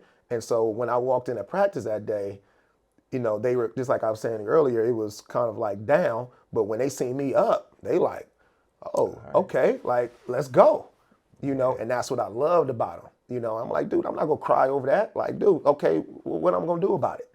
Like, and that's what I tell our guys now, like, because it's life. Okay, we lost. Okay, what are you going to do about it now? Okay, you got a bad grade on this test. What are we going to do about it? You didn't get into this school. What are we going to do about it? We can't just sit here and cry about it. Like, let's move on. Let's get better. Let's work. So having that mindset and just pushing them to that where they could see it in you, because when you're the leader and they see it in you, they're just going to follow suit, Absolutely. Man, I love that. What now? Like, I love that, man. That's just little, little phrases, short phrases that can trigger something, spark something in somebody and keep them to keep on going, keep pushing towards their goals. Always awesome. So congratulations on your CIF title, like the state title, man. Like I know it's years ago, but always, man, that's a pinnacle that we all as coaches want to reach. And so it was a great feeling, man. It was a great feeling. Yeah. So trying to get that feeling back again now. What's the journey been like now, continuing to develop a program? So you had this high level of success your first year and trying to keep up with that success level and the kids, and the tide has changed from 2017 to now. High school landscape has totally changed. Yeah. And so how has it changed in your eyes, and how do you try to, get to that level of success again? So it's been a little bit tough for us just because that year we won a state title, we had 9 seniors. Mm-hmm. And so they all left. So we had, all new guys come in as freshmen. So it's kind of like teaching it because they didn't get to see the brotherhood. They didn't get to see the culture. They didn't get to see what we went through. So to kind of like teach it all over again. And of course, coming in as a freshman, you're not going to get it. So, sophomore year. So it's been, tough to keep building that up, because it comes with trust and it comes with time. Yeah. And it's not that much time, for these kids. They don't think it's that much time because they want everything right now. Yeah. Like, they want to win a championship their freshman year. They want to win. They want to get all the minutes. They want to get all the points, right now. They don't want to, go through that process and that journey. And to me, it's been the best part of my job is the journey, watching the kids grow, watching them develop, so it's totally have changed because of, social media has put even a lot more pressure on them. But, I run towards the coaching, run towards it and still try to build that culture and more so brotherhood. So that's what, we really preach at our school. And to me, I would love to win a championship every year, of course, but winning a championship is not always winning to me. As long as I see my team, mature, get better, be with each other and set this culture, that's winning to me. Yeah.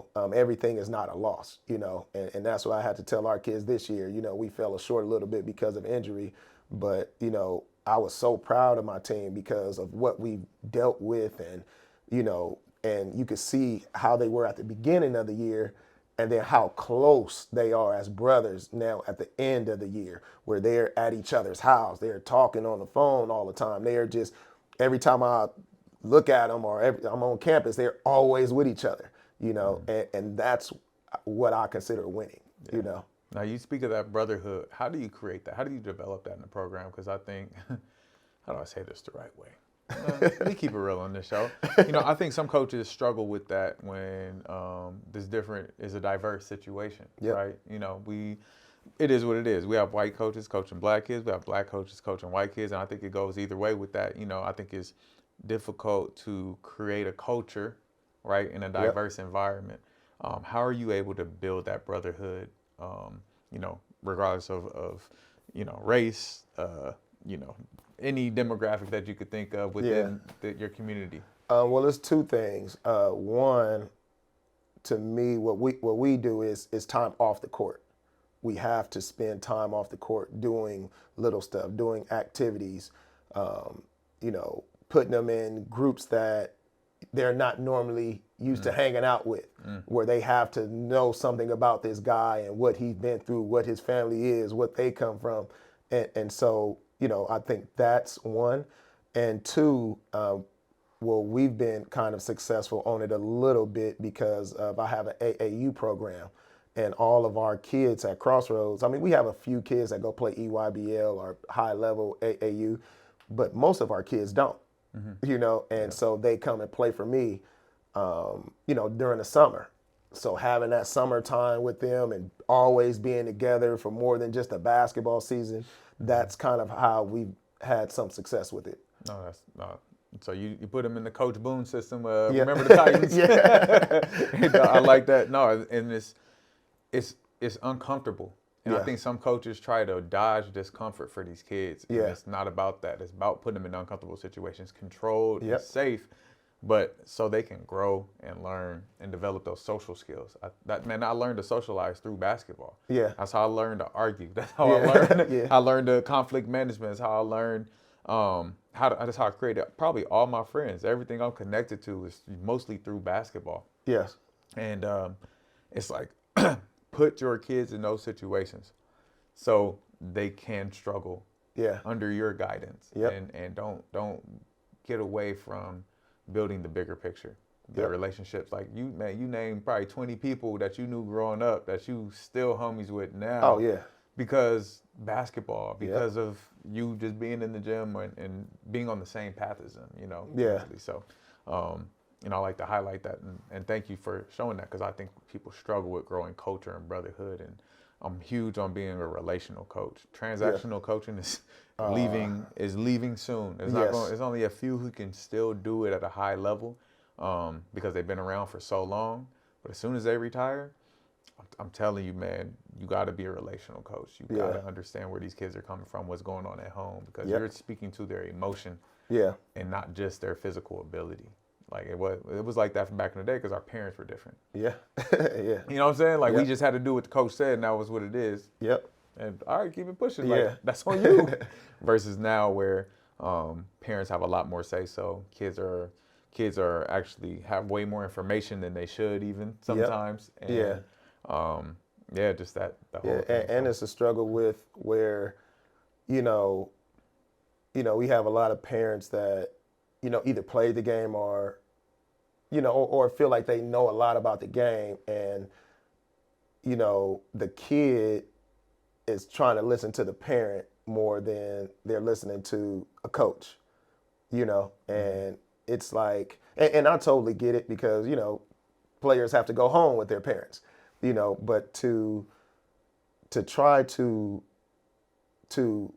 block that out and to be like, hey, team, team first. I'm gonna listen to coach and because it could, the parents can be 100% right on what they're saying, but they're telling you about what you need to do, and the coach is telling us what we need to do. That's a great way to say it. So yeah. No, I love that, man. Yeah, shut up and parent. That's what I'm gonna say. No. That was rude. I apologize, but I'm serious.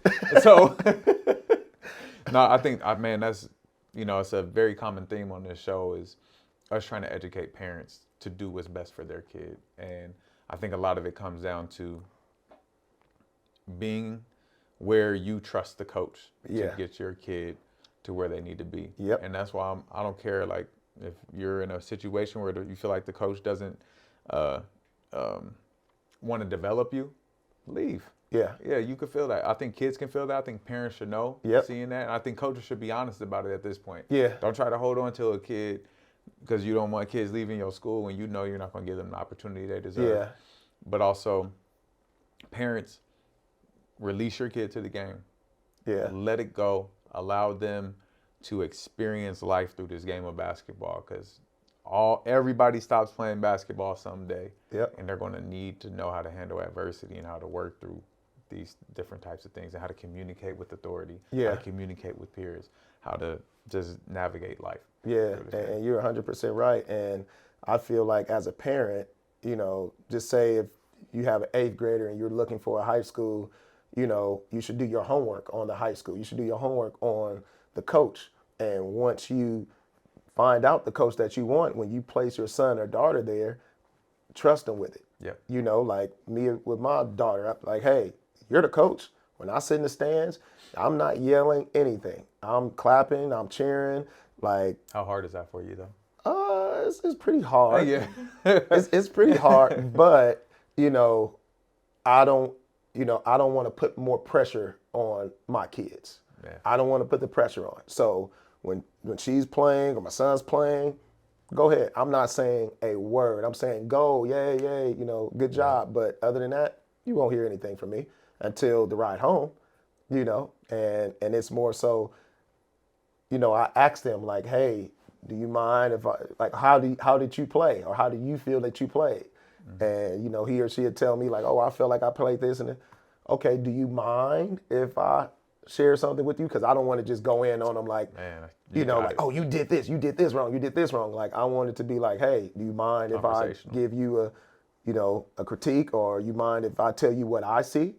And that's kind of how I deal with my kids. I don't just go into, hey, you should be doing this, because I know how it is as a player coming home from a loss, and somebody I didn't have a dad to just nag me, and I could just imagine.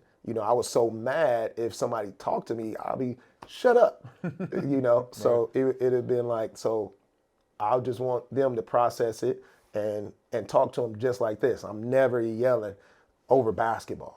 Man. It's a game. Man.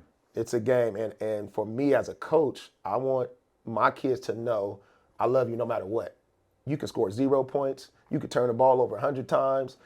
I still love you. It don't make no difference in my love for you.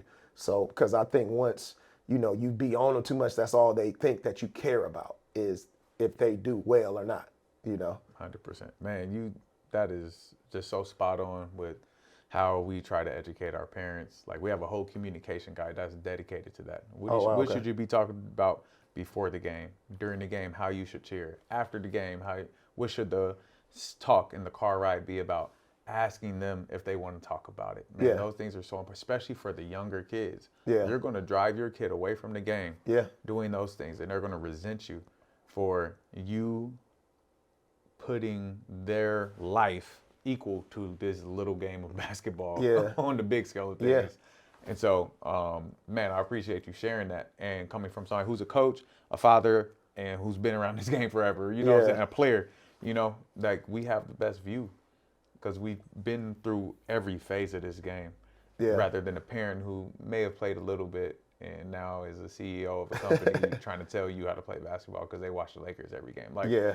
that's not the same. We're not equal. Yeah. And it's okay because I don't Yeah. do what you do either Yep. on your business level, right? And I don't parent your kid. You Yeah. know, I help mentor. Yeah, I mean, but the biggest thing is, you know, just like you're saying with the parent about their kid, as a coach, you got 15 other guys, yeah, you know, that you have to worry about, that you have to make sure, because me, 1 through 15, you guys are all equal, you know, and hold them to that. You know, a lot of parents, they're like, my son. It's like, okay, what about the team?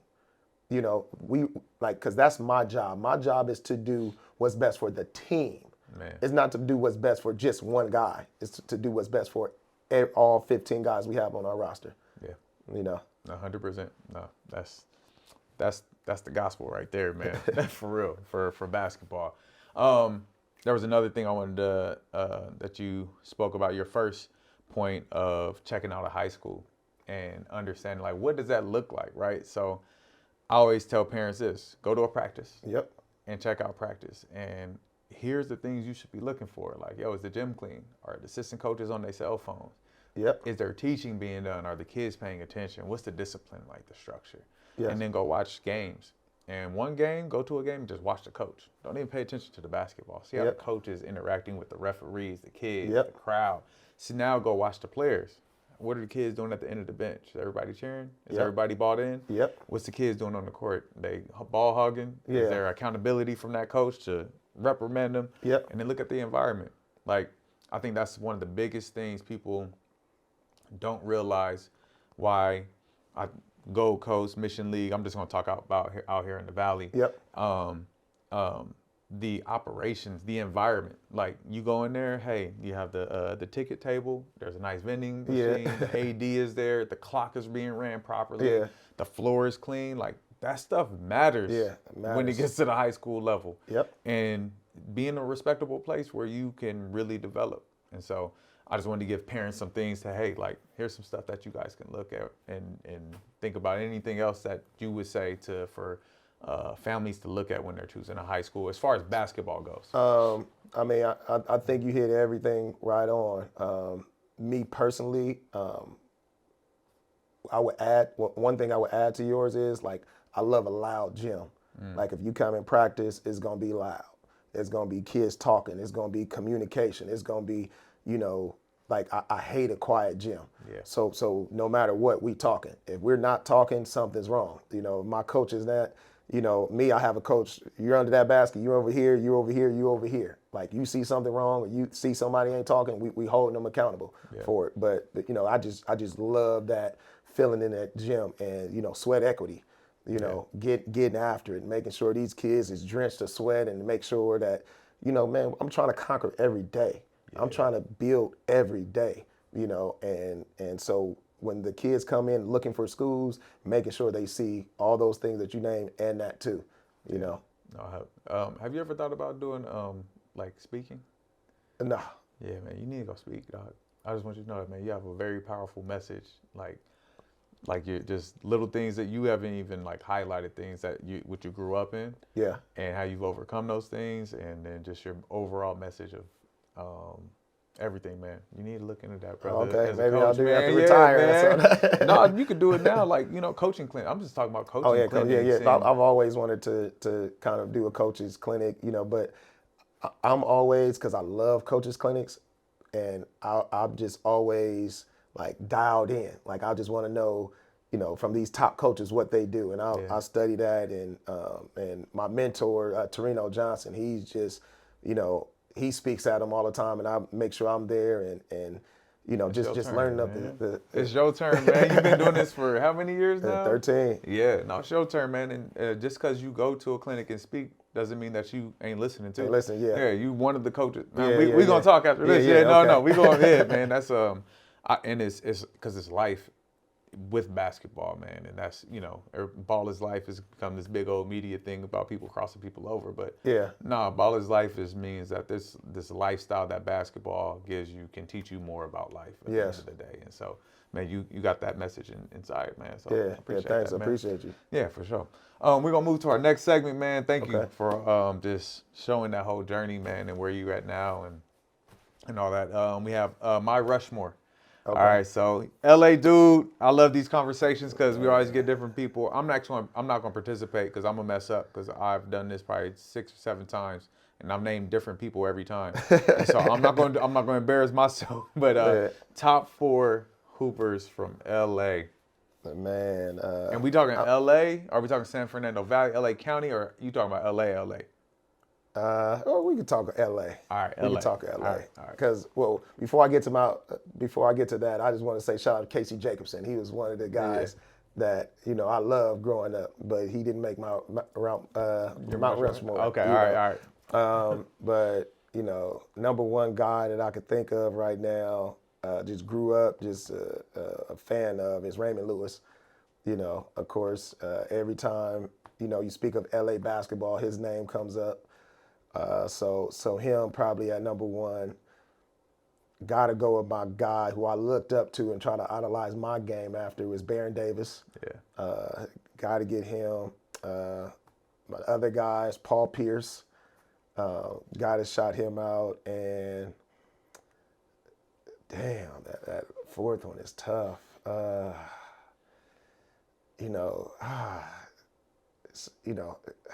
guess I got to give it to Shea Cotton. Got to give it to Shea Cotton. But it was out of him and Tyson Chandler, man, because I still have nightmares about Tyson. But yeah, I have to go with Shea. I got to go with Shea. Man, it's interesting. Of all the people who said LA Hoopers, there's 2 people you mentioned that haven't been mentioned. I'm like, that's great. Oh, really? Paul Pierce, like, he doesn't come up enough. I think really? People, yeah, that's crazy. Like, that's the first time, right? That's the first time anybody's ever said Paul Pierce, which makes so much more sense to me now. So I grew up in the IE, so for me it's like IE people. But that's crazy. And then Tyson Chandler. That's crazy too. People don't say Tyson. They mentioned Tayshaun Prince? They did. Okay. Somebody mentioned Tayshaun. Who is that? It might have been Keon. It's probably Keon. Yeah, it's probably Keon. You've seen it every day. Yeah. Yeah. No, man, that's an amazing 4 for LA. Like I said, I ain't even doing my mountain. So we're going to get to the next part of the show. So this is called Fix the Net, man. A misconception about AD, Coach AD, that you want to make straight. Oh, man. And after you do it, you can fix the net. Maybe it's just that I'm a hard-nosed coach and just care about winning so much. Doing anything it takes to win. I don't think that's me. I think, just like I said earlier, I don't have to win a championship every time. Just as long as we get better and the kids bond together, that's winning. But it's just that, they probably see it because I show so much passion about it, and I think it kind of get misconstrued with the message that what I really want. So what's the message that you really want? The message I really want is just to win every day, to get better every day, to bond every day, and build a better team, So, that's it. I'll go ahead and, hey, you know what I'm saying? Absolutely. Awesome, man. And this is the part of the interview where we flip the script. You become the interviewer. I'm the interviewee. 2 questions for me. It could be anything in the world. Okay. Let me see, let me start with, when you have son or daughter? Both. I have a daughter who's 4 and a son who's 2. Okay. When your son is coming up, will you push him towards basketball, or would you push him to do other things? I am going to expose him to everything. Okay. He's already in the gym with me. Okay. He already loves being in the gym. He literally tries to run on the court and grab the ball.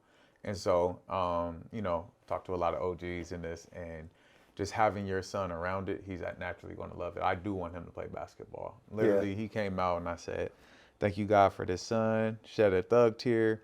And the next thing I said was, "You're going to be an all-star point guard in the NBA." Literally what I said, I spoke it over his life. And it's because Rashad Phillips, I don't know if you know Rashad Phillips, he played college, played overseas, right? In our Orlando area. And he told me something. He said, because I have, my daughter's like crazy athletic already. She's like she about to be 5. And I was like, man, I don't know if I want my daughter to play basketball, man. He was like, it'd be the dumbest thing in the world you could do to not give the gift that God gave you and not give it to your kids. Yeah. And so I was like, man, you're right. And so, I was not open to my daughter playing basketball at all because she's my princess, and I don't want to be that dude. Yeah, I don't want to be them dads that I'm talking to on this show like that. And so finding that balance and finding the right thing. And so for my son, it's the same thing. And he bears my name. He's Ty Wilson. He's little Ty Wilson. And so it's like, for my name, like, man, you got to be a hooper. And so I'm going to expose him to everything, though. And because my wife's big thing, what if he doesn't like basketball? Well, she's non-competitive. She wants him to, like, play piano or something. Yeah. I'm like, oh, if he does that, that's cool, too. But guess what? He waking up at 6 a.m. and doing it. Yeah. Because that's how I do hoop. I wake up early. Like, whatever he does, I'll make sure that's, it is what it is. But, yeah, man, he going to hoop. I think he already has a love for it. Okay. He loves being in the gym, and he rides around in his car seat with the basketball like this. Oh damn! Okay, like, he already ready. For it. Yeah, absolutely. And second question, I've been knowing you for a while and just watching you and the amazing work you've done with the teams and just your players and just over social media. Who is the person that kind of motivated you to kind of do what you do? Like, who was the person that, that you try to follow the footsteps to kind of like pass down to every kid and everybody else that, I mean, you do a lot. You do more than coach, but, I just know someone has to be behind that's pushing you and motivating you every day to be the man that you are today. That's a great question. I think it starts with moms. Like, my mom just helps everybody. Like, literally. Literally the other day, my homeboy, who he works with me, man, I was like, man, you got an iWatch? And he was like, no, my iWatch broke, blah, blah, blah. I'm like, man, you need a watch for what we do. Like, we on the court, and he helps me manage court. Yeah. And so I'm like, man, you need an iWatch just in case you get notifications while we're doing stuff and blah, blah, blah. And so my mom, she's like Apple, she got Apple everything, iPads, computer, whatever. And so she usually has some, extra phone or something just laying around. Yeah. She got the new one. So I hit my mom's and I'm like, hey mom, you got any extra iWatches? And she's like, nah, I don't. She was like, why, you broke your watch again, boy? I broke my watch. She bought me this one. So she was like, you broke your watch again? I was like, nah, my homeboy Brandon need one. I'm trying to get him one, but it's all good. Don't worry about it if you ain't got an extra one. Nah, what kind of phone he got? Because it has to match the phone, blah, blah, blah. And I'm like, oh, you got a, iPhone something. She was like, all right, tell him to be there in 4 days. Oh, damn. Like, that's who she is. Wow. And my whole life, I've seen her just literally take people and just build them and help them. She owns group homes right now. Oh, wow, she's that's amazing. Adopted kids, and she too old to be adopted. We keep telling her to stop. She don't listen to us. Stop adopted kids, blah. But that's who she is. And so I've just seen that my whole life. So my whole goal in life is to always get people to their goals. Like, hers is to help people just have hope. I think she works with people who are low, Yeah. For me, it's helping people to their dreams. Like, whatever you want to do, I want to support. Like, I just want to get you to wherever you're supposed to, like, wherever it is. Yeah. And so it starts with her. And more recently, I'm sure Jalen Clark went to UCLA in the league now. His pops, Mr. Clark, I actually went to school with his older brother. Me and him grew up together. And when Jalen was in the tournament, it was when Section 7, the first year of Section 7 went down. Jalen was playing, and I was just chopping it up with him. And I was, you said I do a lot of stuff, and I was telling him, I was like, that's when I was, oh man, I just became an agent. I was actually an agent for 7 months. Oh wow. Yeah, Damn, I didn't know that. So yeah, exactly. Nobody, like a lot of people do, but they don't.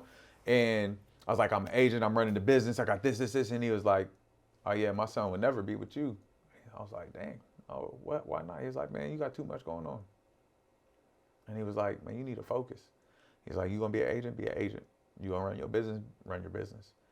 And he gave me Earl Nightingale's The Stranger's Secret. This is Earl Nightingale, old school, like 1940s, 50s, whatever it was. And he's like the first motivational speaker. Oh, He used to okay. go on the radio and say these things. And that recording is 30 minutes long. And it's life changing. Like listen to it on your way home. It messes people up. It's the first thing I give to anybody that I start mentoring. And it's pretty much telling you to focus on one thing. Don't focus on anything else for 30 days. And whatever you do within those 30 days, just focus on that. And he told me at that time, 30 days go by at the same time. I'm like praying, fasting, doing my spiritual stuff. And I'm like, hey, so I just had become an agent. And I'm like, what agency should I work for? And then that's when I had the vision. I saw a lion that said, strive for greatness. And I'm like, oh, that means LeBron. So I should get with Clutch. And that's the same time I hit Chris Johnson up. I just want to go rebound because I was on spring break. Yes. And he was, come in. I go in the gym. Rich Paul's there. Oh wow. It was Clutch's first pre-draft. And like my focus went to being an agent. And then I learned the agent game, and I was like, yeah, that's not for me. But what it did with the focus though, it helped me see like, oh, this ain't for me. This ain't it. So hey, I gotta switch back. Let me focus on my business. And since then my business has grown, it's just grown. Yeah. And so Mr. Clark, shout out to Mr. Clark. And then more recently, Tony McGee, who's he's actually a rocket scientist, and he works at CSUN in the engineering department. Okay. But his son was in core. Anthony McGee goes to Cathedral.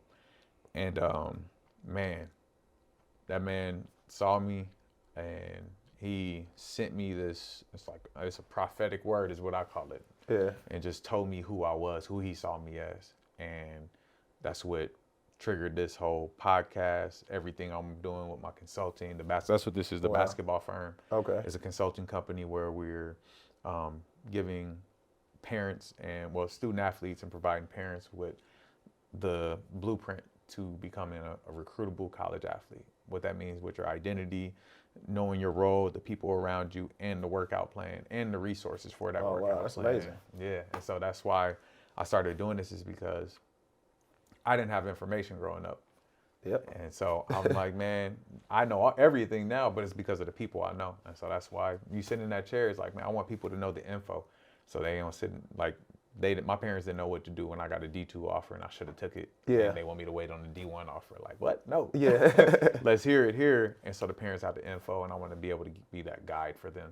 And that's it. And so he spoke life. He speaks life every time, man. He calls me a celebrity. I hate that kind of stuff. I don't like being on the camera like that. Yeah, come on, man. You do a great job of it, man. But see, my thing is, like, I always want to highlight other people, man. You do like a phenomenal job. And like, I know you as a coach. Like, I know all the kids that you've developed from middle school, elementary on up. Like, I know your impact, right? But people, like you said, people don't know you. Oh, you the coach over at Crossroads. They ain't won nothing since 27. Nah, that's not AD. Like, y'all are tripping on what you're missing on not knowing who you really are. Yeah. And so that's my whole thing. Is like, man, if I could highlight other people, and then I guess that makes me a celebrity with it. As Tony McGee claims, I promise you I hate that. Yeah. But man, it's dope to hear somebody believe in you that much. Yep. And so I'm probably missing people, but those are the three that I know who definitely, my mom's for sure. Mr. Clark put me on a different trajectory of life, and then Tony recently has put me on this path that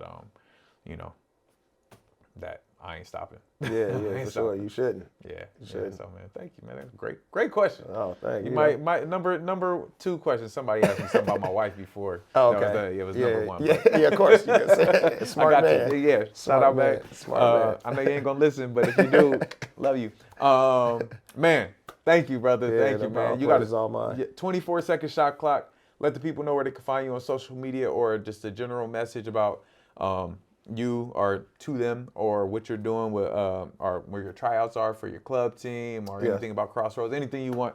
Well, you can find me at @ANT_Davis. And, you can find, we practice at my AAU team, Elite Sports Club. We practice at Crossroads. We're in all type of tournaments and stuff, but our focus is to get you better. The fundamentals and all the little things. We're not looking to win AAU championships, but building bonds and the fundamentals and development. That's all we focus on. So, be sure to come find us. Yeah. Man, that's it, my brother. Yeah, I appreciate brother, appreciate you. Yes, sir. Appreciate you. Yep. We'll see you guys next time. Peace.